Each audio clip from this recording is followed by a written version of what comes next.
kita akan membahas atau saya akan memberikan materi kalian tentang sistem manajemen mutu, biasa disebut dengan QMS, Quality Management System. Yang kita bahas hari ini tentang konsepnya, ya, konsep QMS atau sistem manajemen mutu. Yang pertama, kita harus tahu dulu definisinya, definisi dari si mutu produk itu sendiri, supaya bisa lebih dalam lagi kita mengetahui mengenai manajemen mutu. Ya. Yang pertama, ini ada beberapa tokoh yang mendefinisikan mutu dari produk itu sendiri. Yang pertama ada tokoh yang bernama Juran. Tokoh Juran berpendapat bahwa mutu adalah kecocokan penggunaan produk untuk memenuhi kebutuhan dan kepuasan pelanggan, atau biasa disebut, atau bahasa Inggrisnya fitness for use. Ya. Cocokkan sebuah produk, ya, untuk memenuhi apa sih kebutuhan dari si pelanggan dan sejauh mana kepuasan pelanggan itu bisa dipenuhi. Itu menurut Juran. Ya. Kemudian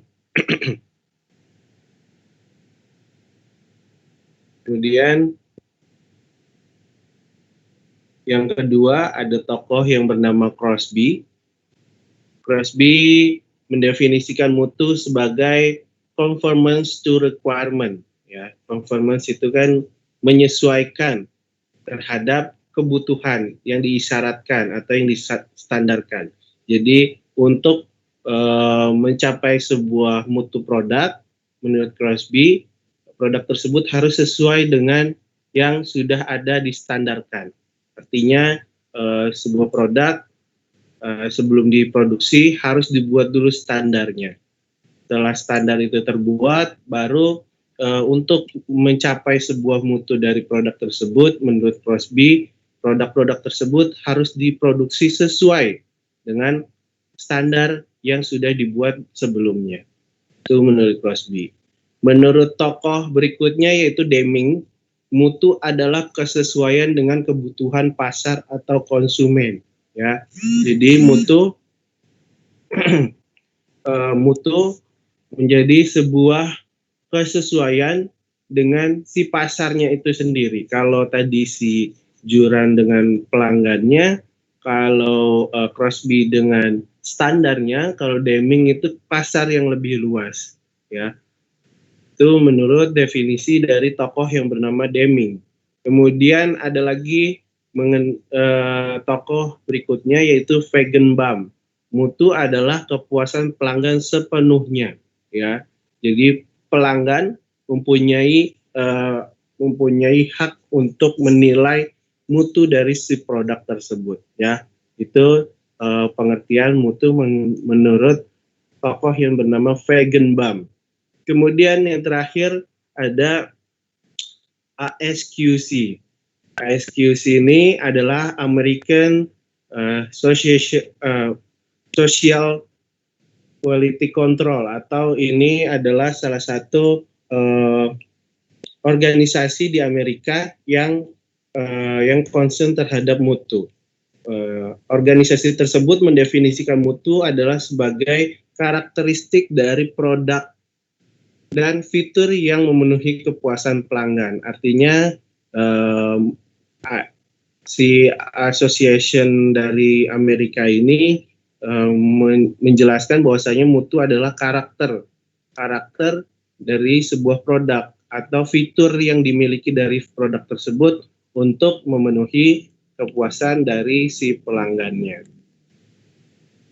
Nah, kemudian kita masuk ke dalam ISO itu sendiri. ISO adalah organisasi internasional yang concern terhadap mutu. Secara global, ISO ini yang biasa digunakan di banyak negara di dunia. Ya, dari kepanjangan dari namanya ISO, panjangannya adalah International International Standardization Organization. Jadi organisasi standarisasi internasional. Makanya ISO ini biasa digunakan di beberapa negara di dunia sebagai standar untuk memenuhi kepuasan pelanggan, untuk memenuhi mutu produk dari si produk-produk yang ada di dunia. Yang pertama, definisi mutu menurut ISO adalah kondisi yang sehat untuk tujuan atau pemakaian. Artinya mutu yang baik adalah adalah kondisi produk yang memang fit gitu, memang sudah diuji coba, memang sudah disesuaikan keadaannya sama tujuan atau pemakaiannya kemudian oleh pelanggan. Itu menurut mutu menurut ISO. Kemudian mutu menurut ISO yang kedua adalah keselarasan dengan spesifikasi. Ini mirip dengan pengertian yang diutarakan oleh si Crosby ya. Jadi mutu adalah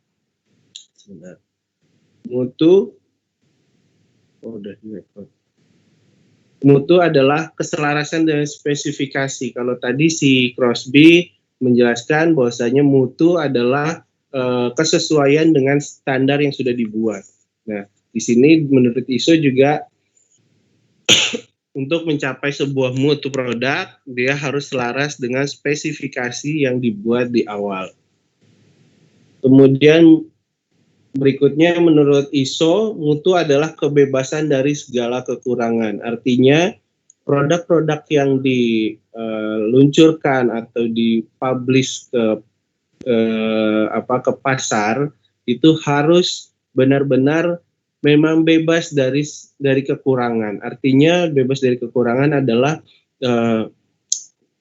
ketika sampai di lapangan dia sudah memenuhi standar-standar yang memang sudah dibuat. Kemudian di lapangan tidak ada lagi yang namanya komplain dari pelanggan mengenai kekurangan-kekurangan yang ada. Adapun kalau memang ada kekurangan, itu kekurangan yang dilakukan oleh si pelanggannya, bukan dari produk yang diproduksi atau yang dijual ke pelanggan. Itu mutu menurut ISO berikutnya. Mutu menurut ISO berikutnya adalah kepuasan pelanggan. Ini seperti yang diungkapkan oleh Deming tadi, ya. Mutu adalah kepuasan pelanggan. Jadi pelanggan mempunyai hak untuk menilai mutu dari produk tersebut. Sejauh mana produk tersebut bisa memberikan kepuasan kepada pelanggan, sejauh itulah mutunya produk tersebut dimiliki. Kalau misalkan mutunya kurang baik, artinya pelanggan tidak puas, artinya si mutu tersebut ternyata memang kurang baik. Kemudian mutu adalah nilai pelanggan. Ini hampir sama dengan poin sebelumnya, si pelanggan yang memberikan penilaian atas mutu dari produk tersebut. Jadi kalau mutu tersebut dirasakan produk tersebut dirasakan tidak bisa memenuhi kebutuhan pelanggan, artinya nanti mutunya tersebut akan berkurang, ya. Walaupun si perusahaan yang memproduksi barang tersebut bilang mutunya sudah bagus, sudah baik, kalau sampai dengan ke pelanggannya ternyata manfaatnya kurang, terus dirasakan tidak bisa memberikan kepuasan, itu mutunya akan tetap menjadi kurang baik juga. Kemudian menurut ISO berikutnya adalah mutu adalah kredibilitas, ya. Jadi kredibilitas sebuah perusahaan dalam memproduksi sebuah barang itu bisa dinilai dari si mutunya tersebut. Karena yang poin sebelumnya dikatakan mutu adalah nilai pelanggan. Jadi kredibilitas perusahaan produksi produk tersebut bisa diukur atau dihitung dari nilai yang diberikan oleh si pelanggannya tersebut. Semakin baik produk yang dijual, semakin baik juga kredibilitas dari perusahaan tersebut. Kemudian mutu adalah kebanggaan memiliki, ya. Ketika memiliki sebuah produk, di sini mutu akan memberikan kebanggaan kepada si pemiliknya. Seperti produk-produk yang sudah memiliki brand ternama, atau kalau kita sering dengar branded produk, ya. Misalkan kayak kalau ibu-ibu, ya, ibu-ibu kan kalau punya tas Hermes, tas Gucci, tas apalagi tas Louis Vuitton, ya. Kalau sudah punya merek-merek tersebut kan ada kebanggaan, ada kebanggaan memilikinya. Padahal tas-tas tersebut diproduksinya sama saja dengan tas-tas yang lain. Tapi tas-tas tersebut atau merek tersebut sudah mendapatkan nilai yang bagus, yang baik, yang sangat baik di mata pelanggan, sehingga mutunya tersebut bisa memberikan kebanggaan kepada pemiliknya, ya. Kalau kita lihat artis-artis di Indonesia, pakai pakaiannya, pakai tasnya, pakai jam tangannya, pakai handphonenya iPhone, ya, itu bisa memberikan kebanggaan kepada mereka ketika mereka menggunakan iPhone seri terbaru, ya. Itu karena apa? Karena mutunya dari para pelanggan sudah dikatakan sangat baik. Jadi ketika dia memakai itu sudah tidak lagi ragu bahwasanya mutu dari produk tersebut adalah mutu produk yang abal-abal, tapi justru memberikan kebanggaan kepada si pemiliknya. Oh, ternyata si Raffi Ahmad dia pakai handphonenya iPhone 20 gitu. iPhone 20 ketika memilikinya ada rasa kebanggaan karena iPhone 20 memang dikatakan banyak orang mempunyai nilai yang sangat amat bagus. Jadi mutunya memang sudah dijamin, sudah dibuktikan oleh banyak orang seperti itu. Ya. Kemudian kalau kita berbicara mutu, kita harus tahu karakteristik dari mutu. Karakteristik mutu yang pertama adalah quality is a consumer value. Yes, yang tadi saya katakan, yang tadi sebelumnya di slide sebelumnya, menurut ISO juga sudah mengatakan bahwasanya kualitas adalah nilai yang diberikan oleh pelanggan. Di quality is a consumer value, yang itu adalah hal yang pertama kali yang menjadi poin pertama dari karakter sebuah mutu tersebut adalah nilai dari pelanggan. Kualitas adalah nilai dari pelanggan. Kemudian yang berikutnya, quality is a subjective value and is therefore a moving target. Jadi kualitas itu bersifatnya mempunyai nilai yang subjektif, ya, sehingga sehingga mutu tersebut bisa berubah-ubah, ya. Mutu tersebut bisa berubah-ubah tergantung si kepuasan dari pelanggannya. Tadi kan di poin pertama kualitas adalah nilai dari pelanggan. Ketika pelanggan memakainya, menggunakannya berulang kali, dan ternyata kepuasan dari pelanggan itu terus naik, di kemudian hari kepuasan pelanggan tidak lagi sama seperti kepuasan di hari-hari sebelumnya, artinya kualitas itu akan dirasakan kurang lagi gitu. Namanya manusia kan tidak pernah merasakan puas, ya. Jadi kepuasan yang dimiliki oleh pelanggan itu terus berubah-ubah, terus meningkat, sehingga si mutu ini juga harus ikut sama yang namanya tingkat kepuasan si pelanggan dari hari ke hari. Oleh karenanya kualitas dikatakan adalah nilai yang subjektif karena dia bisa berubah-ubah dari hari ke hari. Kemudian quality does not cost, ya. Jadi kualitas itu bukan tergantung oleh biayanya. Kualitas itu bukan sebuah biaya. Quality improvement sama dengan productivity improvement sama dengan profit improvement. Ketika suatu perusahaan mau meningkatkan profitnya, itu akan sama dengan dia harus meningkatkan kualitasnya. Ketika kualitasnya dinaikkan, ditingkatkan, otomatis produktivitas dari si kualitas tersebut akan naik secara otomatis. Kalau kualitasnya ditingkatkan, produktivitasnya ditingkatkan, dia akan membawa profitnya akan bertambah juga. Jadi ini yang harus diketahui oleh para perusahaan dalam menjaga kualitasnya, dalam meningkatkan kualitasnya, karena kualitas itu tidak bergantung kepada biayanya, ya. Kualitas bisa ditingkatkan oleh yang namanya productivity, sehingga nanti pada akhirnya kualitas itu sendiri akan membawa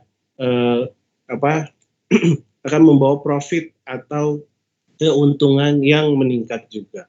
Kemudian berikutnya, quality can only be produced when everyone in the organization involved. Jadi kualitas akan bisa diproduksi, akan bisa dihasilkan ketika semua orang, everyone, semua orang yang ada di organisasi tersebut terlibat. Ya. Jadi keterlibatan semua pihak di dalam produksi, di dalam perusahaan si pembuat produk tersebut adalah sebagai kunci untuk menghasilkan kualitas yang baik. Sehingga perlu dicatat oleh perusahaan bahwasanya penciptaan sebuah kualitas, peningkatan sebuah kualitas itu harus menjadi concern buat semua orang atau semua pihak yang ada di perusahaan, ya. Kemudian quality cannot be controlled, proses can be controlled. Jadi untuk meningkatkan kualitas itu tidak seperti poin yang kedua, ya. Kualitas itu akan terus bergerak, akan terus berkembang. Jadi kita sebagai produsen sebuah produk itu tidak akan pernah bisa mengontrol sejauh mana perkembangan dari kualitas tersebut, karena kualitas tersebut kan dipengaruhi oleh kepuasan si pelanggan. Tapi yang bisa kita kuasai, yang bisa kita atur adalah, yang bisa kita kontrol adalah proses dari produksi si kualitas tersebut, produk tersebut. Sehingga makanya keluar kata-kata quality can be control, proses can be control. Jadi sebagai perusahaan pemroduksi produk yang menjaga mutu, kita harus kita hanya bisa mengontrol pada bagian prosesnya saja. Tidak bisa kita menjaga kualitasnya secara prima atau secara ideal, ya. Itu karakteristik dari si mutu tersebut. Kemudian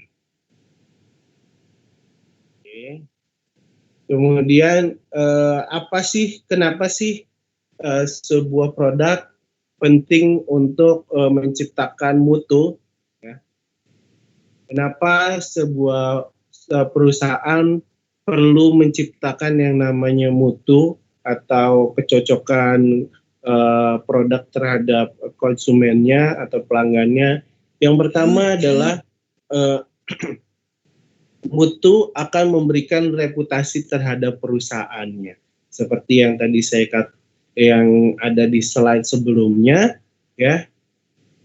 Semakin baik mutu, dia akan semakin memberikan reputasi yang baik juga terhadap perusahaan. Itu yang pertama. Yang kedua, pentingnya mutu adalah penurunan biaya. Ketika sudah ada mutu yang dijaga, kemudian ada standarisasi dalam memproduksi sebuah produknya sehingga mencapai mutu, artinya proses-proses yang tidak perlu atau yang tidak penting itu akan bisa diminimalisir, ya, sehingga proses-proses yang tidak perlu atau tidak penting itu bisa mengurangi biaya-biaya yang biaya-biaya produksi di kemudian hari, ya. Sehingga dikatakan mutu yang sudah disiapkan itu akan bisa menurunkan biaya produksi. Kemudian yang ketiga adalah pentingnya mutu adalah peningkatan pangsa pasar. Ya. Ini jelas sekali kalau memang mutu dari produk perusahaan kita yang kita buat bagus, baik, mutu itu kan penilaian dari pelanggan. Maka pelanggan akan menyampaikan lagi kepada teman-temannya, kepada lingkungannya bahwasanya produk yang kita miliki atau produk yang dirasakan itu baik, sehingga nantinya pangsa pasar kita akan lebih meluas lagi karena ada pengaruh atau penilaian yang diberikan oleh pelanggan tersebut. Sebaliknya, jika produk yang kita sampaikan kepada pelanggan, yang kita jual kepada pelanggan produknya mutunya kurang baik, otomatis pangsa pasar kita akan semakin menyempit. Nama dari perusahaan kita akan semakin buruk dan pangsa pasarnya pun akan semakin kecil. Itu berkelanjutan dari situ ya, dari reputasi, kemudian nanti ke peningkatan pasar, itu saling berhubungan. Kemudian berikutnya adalah pertanggungjawaban produk, ya. Kita sebagai perusahaan pemroduksi produk punya tanggung jawab. Tanggung jawabnya bagaimana supaya produk tersebut bisa bermanfaat di masyarakat atau produk tersebut bisa dirasakan baik oleh masyarakat. Itu adalah tanggung jawab produk dari si perusahaan pemproduksi produk tersebut. Kemudian pentingnya mutu berikutnya adalah dampak internasional. Ketika produk tersebut baik dirasakan oleh pelanggan, dia akan memberikan dampak secara lokal, nasional maupun bisa sampai dengan internasional. Ini yang paling tinggi jika produk-produk yang disampaikan kepada pelanggan memang benar-benar memiliki mutu yang baik. Seperti yang tadi saya bilang, barang-barang branded yang memang mempunyai mutu sangat baik di mata pelanggan, itu jadinya bukan hanya laku di pasar nasionalnya mereka, bukan hanya laku di pasar lokalnya mereka, tapi bahkan bisa diketahui oleh orang-orang secara internasional, secara global, ya kan.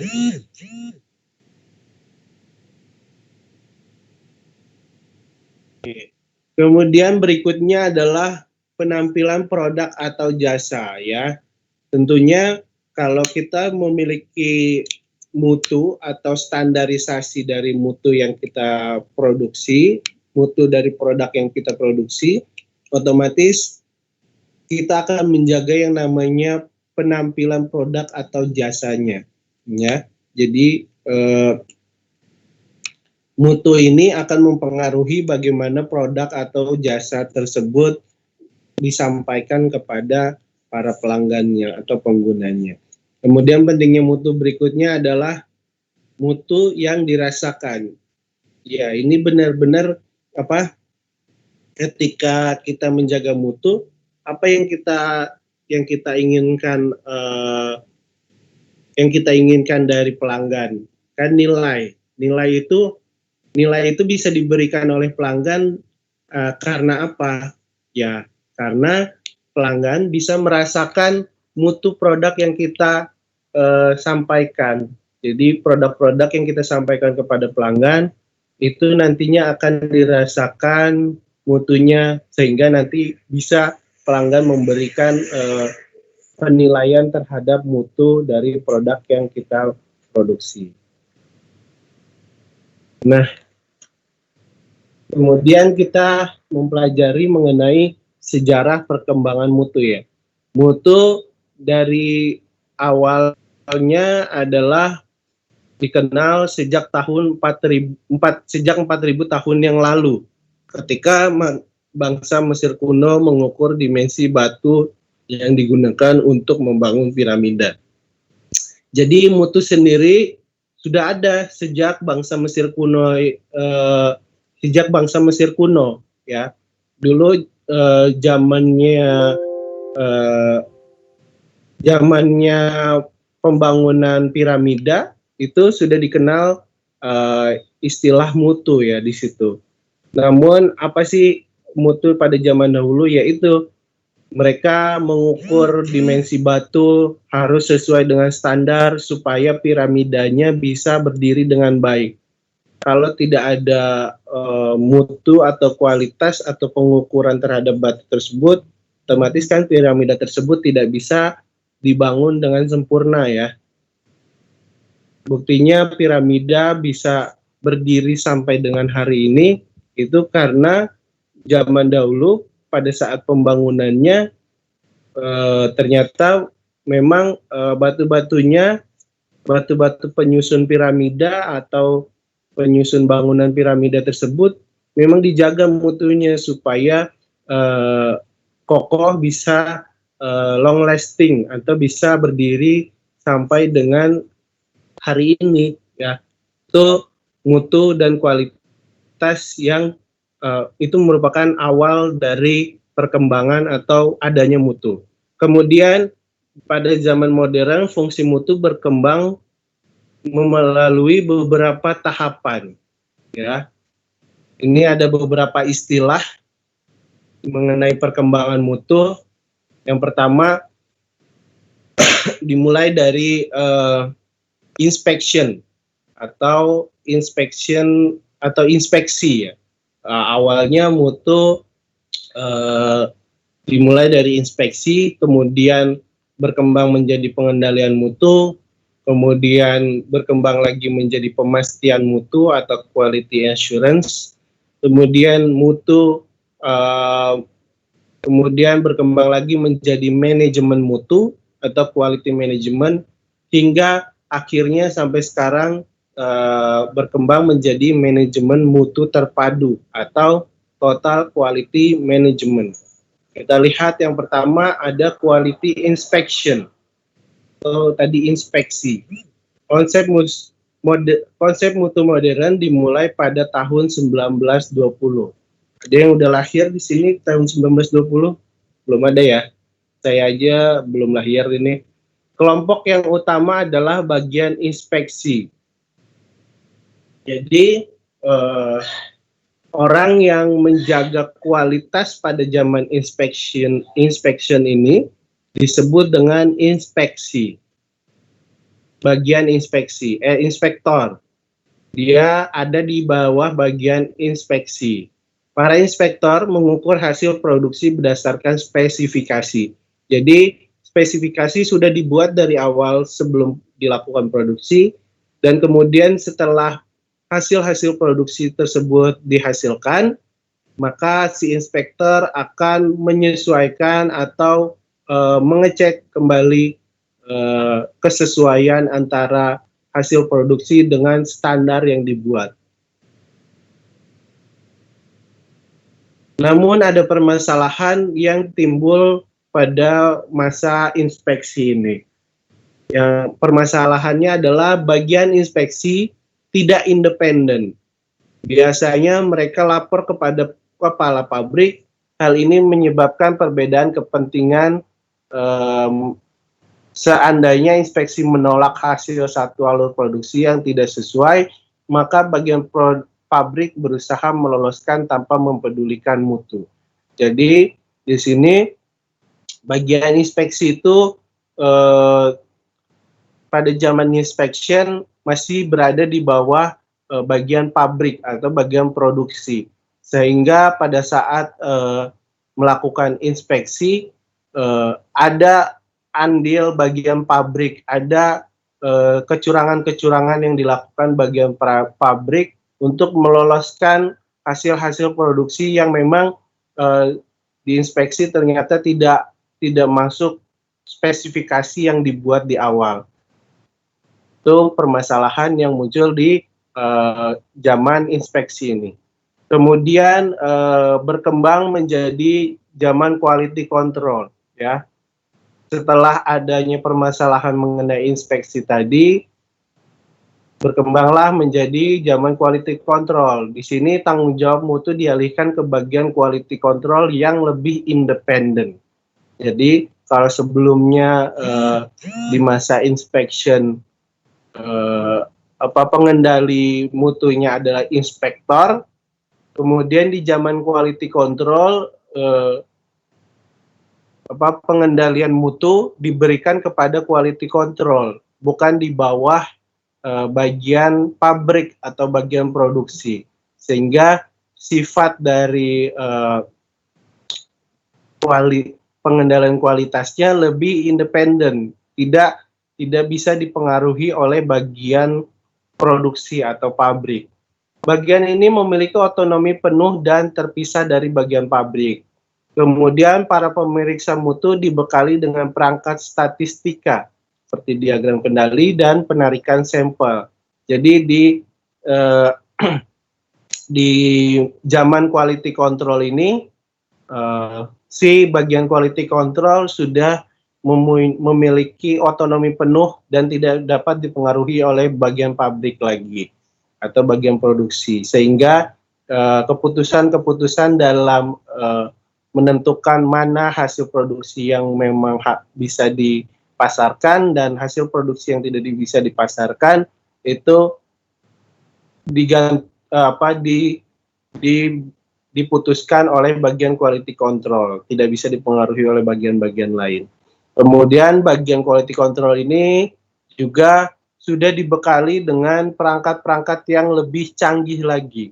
Dia menggunakan statistika, diagram kendali, sama penarikan sampel, sehingga hasil produksinya memang benar-benar yang diloloskan adalah hasil-hasil produksi yang sesuai dengan spesifikasi atau standar yang sudah dibuat sebelumnya. Zaman quality control ini terjadi pada tahun 1940 hingga 1950-an. Ini saya juga belum lahir. Kemudian berkembang lagi yang namanya quality assurance atau pemastian quality atau pemastian mutu. Itu terjadi pada tahun 1960 sampai dengan 1970, ya. Pengendalian pemastian mutu ini difokuskan untuk memastikan proses dan mutu produk melalui pelaksanaan audit operasi, pelatihan, analisis kerja teknis, dan petunjuk operasi untuk peningkatan mutu. Kalau di dalam pengendalian mutu hanya dikendalikan di akhir produksi saja, ya, pada saat produksi produk tersebut sudah dihasilkan, baru dicek. Namun di zaman quality assurance ini atau pemastian mutu itu kualitasnya dijaga dari awal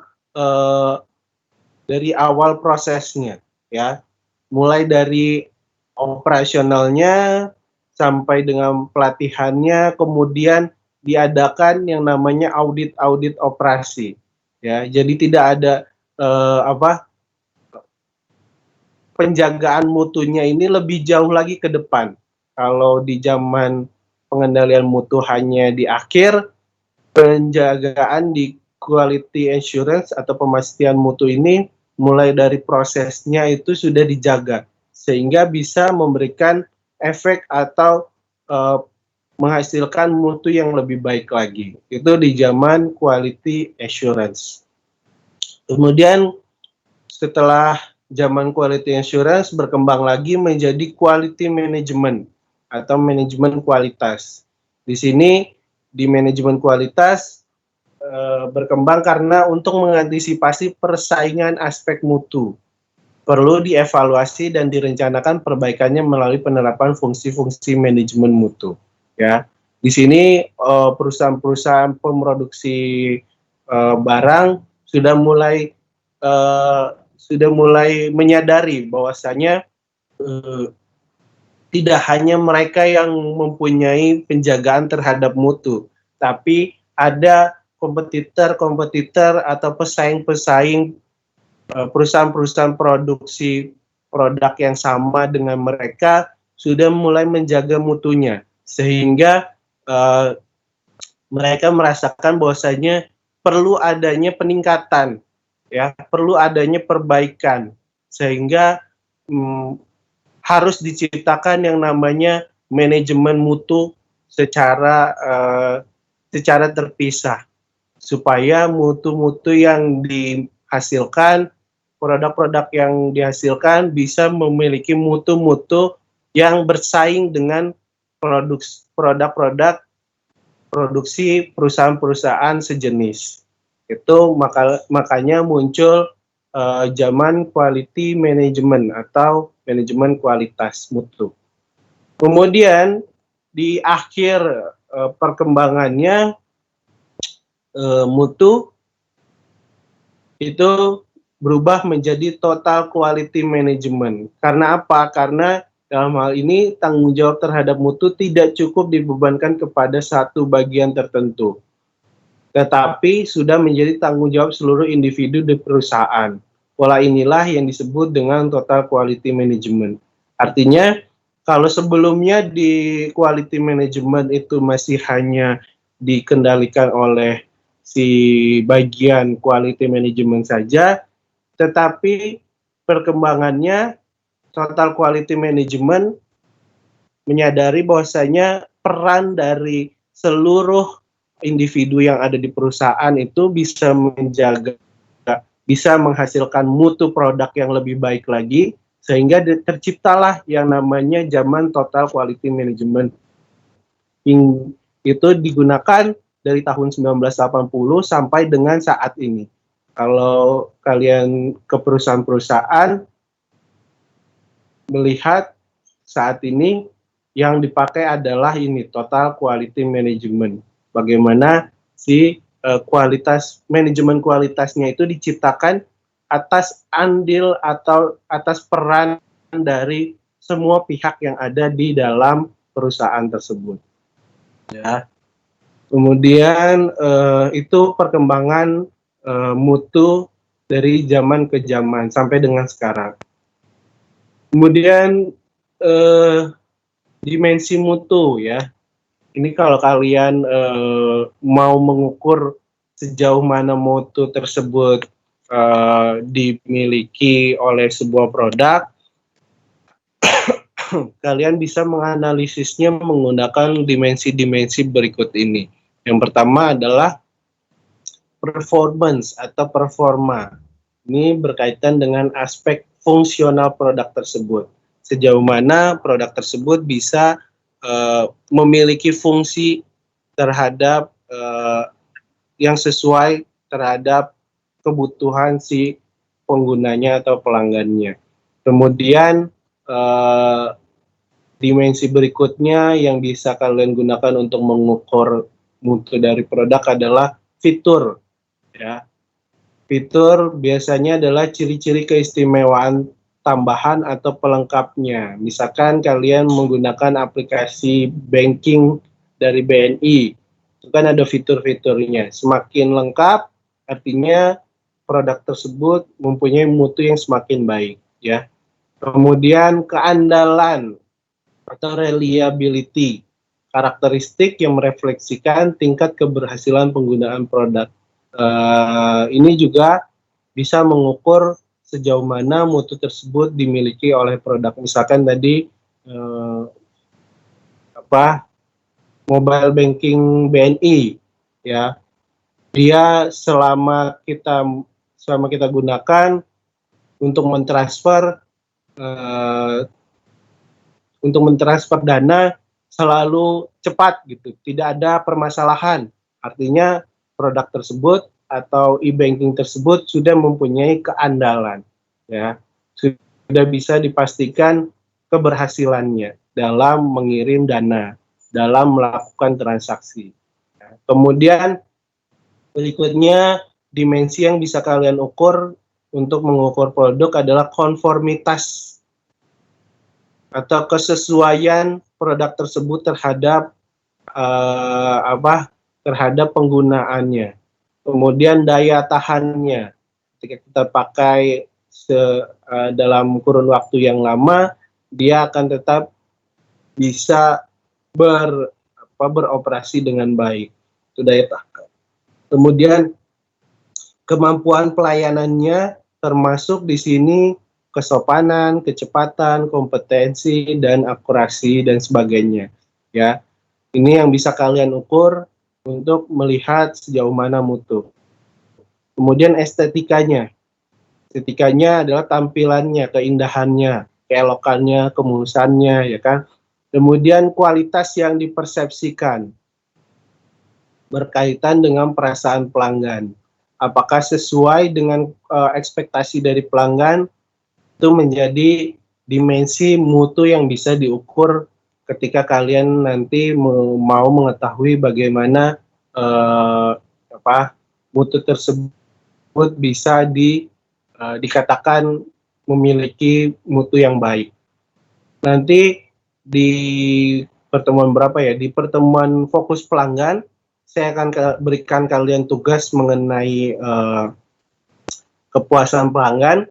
Nanti bisa kalian gunakan dimensi-dimensi ini untuk mengukur sejauh mana sih produk tersebut bisa memenuhi kepuasan pelanggan. Mulai dari fungsinya terhadap pelanggan, fitur-fitur yang dimiliki produk tersebut untuk memenuhi kebutuhan pelanggan, terus keberhasilannya si produk tersebut bisa memenuhi kepuasan pelanggan, terus kesesuaiannya dengan fungsinya, daya tahannya, pelayanannya seperti apa, penampilan estetikanya seperti apa, terus harapan dari si pelanggan sesuai atau tidak dengan yang ditawarkan oleh si produsen terhadap pelanggan.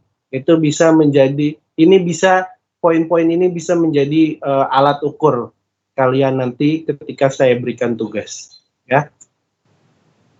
Kemudian biaya mutu tidak perlu, biaya mutu, biaya untuk menghasilkan produk yang bermutu, atau yaitu biaya yang harus dikeluarkan perusahaan untuk membuat produk yang bermutu sesuai dengan keinginan pelanggan. Itu ada dua, yang pertama biaya pencegahan atau yang biasa disebut dengan preventive cost, sama biaya penilaian. Biaya pencegahan biasanya dilakukan di awal produksi, ya, pada saat produksi. Kemudian biaya penilaian itu adanya di akhir setelah produk tersebut diluncurkan ke pelanggan atau dipublikasikan kepada pelanggan, ya. Itu disebut dengan biaya penilaian. Kemudian biaya yang harus dikeluarkan karena perusahaan menghasilkan produk yang cacat atau cost of poor quality, meliputi biaya kegagalan internal. Biaya kegagalan internal adalah biaya-biaya yang dikeluarkan atau digunakan untuk menutupi kegagalan-kegagalan yang terjadi pada saat produksi barang tersebut, barang-barang yang diproduksi. Itu biaya kegagalan internal. Kemudian ada lagi biaya kegagalan eksternal. Biaya kegagalan eksternal ini adalah biaya-biaya yang dikeluarkan untuk menutupi kegagalan yang terjadi setelah pasca produksi, ya. Setelah barang tersebut sudah selesai diproduksi, kemudian dilakukan distribusi kepada konsumen, itu dari proses distribusi sampai dengan produk tersebut dipasarkan, biaya tersebut disebut dengan biaya kegagalan eksternal. Ya, itu mengenai biaya mutu. Kemudian untuk apa sih kita pasti sering dengar yang namanya penghargaan terhadap terhadap mutu dari sebuah produk. Untuk apa sih penghargaan tersebut ada? Untuk apa sih penghargaan tersebut diadakan oleh banyak pihak? Oleh kalau di Indonesia ada, kita kenal brand awards ya. Biasanya di produk-produk, kalau kalian lagi deket produk, misalkan di sabun atau di makanan-makanan, biasanya ada tulisan brand awards ya. Dia sudah memenangkan brand awards. Itu penghargaan atas manajemen mutunya. Di situ penghargaan itu untuk apa? Yang pertama adalah penghargaan merupakan suatu alat di mana perusahaan mendapat pengakuan atas usaha-usaha mereka dan akan menjadi lebih populer pada tahun-tahun belakangan. Jadi fungsi dari penghargaan yang dimiliki oleh sebuah produk adalah supaya perusahaan tersebut diakui bahwasanya perusahaan tersebut sudah memiliki usaha untuk menjaga mutu-mutu dari produknya tersebut. Ya, kemudian supaya lebih populer lagi di masyarakat. Misalnya contoh-contoh penghargaan-penghargaan yang ada di beberapa negara yang sudah diadakan setiap tahun. Yang pertama ada The Deming Prize. Ini seperti tokoh yang diambil dari nama tokoh mutu itu sendiri. The Deming Prize ini ada di negara Jepang ya. Penghargaan atas manajemen mutu yang ada di negara Jepang. Kemudian ada The Baldrige Awards. Ini ada di negara Amerika. Kemudian ada penghargaan European Quality Awards. Ini ada di benua Eropa ya, digunakan di benua Eropa. Kemudian ada lagi British Quality Association. Ini ada di negara British itu negara Inggris ya. Itu beberapa contoh penghargaan-penghargaan terhadap manajemen mutu. Kalau di Indonesia sendiri, organisasi yang menaungi mutu adalah SNI, Standar Nasional Indonesia ya. Itu mengenai mutu. Materi saya sampai di situ. Apakah ada yang ingin ditanyakan dari kalian semuanya? Maaf Pak, saya mau bertanya Pak. Ya, silakan Diva. Mundur sedikit Pak ke sejarah perkembangan mutu. Ya. Kan di situ tadi ada yang namanya quality control Pak. Ya. Itu kan pada tahun 1920, benar nggak Pak? Ya. Tapi Pak, dalam istilah mutu kan, dalam istilah sekarang kan quality control itu masih ada Pak. Kenapa begitu ya? Oke. Quality control yang ada sekarang itu menjadi bagian ya. Bagian misalkan di perusahaan ada namanya quality control. Itu biasanya mereka adalah departemen. Tapi yang digunakan sistemnya adalah ini total quality management. Tapi perkembangan mutu sih saat ini ya, perkembangan mutu itu terus berputar sampai dengan saat ini. Jadi ada yang masih menggunakan quality control, ada yang menggunakan quality insurance, ada yang menggunakan quality management. Tergantung kebijakan dari masing-masing perusahaan. Karena quality inspection, quality control, quality insurance, sama quality management, sama total quality management itu mempunyai mempunyai apa namanya requirement, mempunyai apa sih namanya ketentuan-ketentuan masing-masing, dan perusahaan-perusahaan tersebut, masing-masing perusahaan akan bisa memenuhi ketentuan yang mana ya.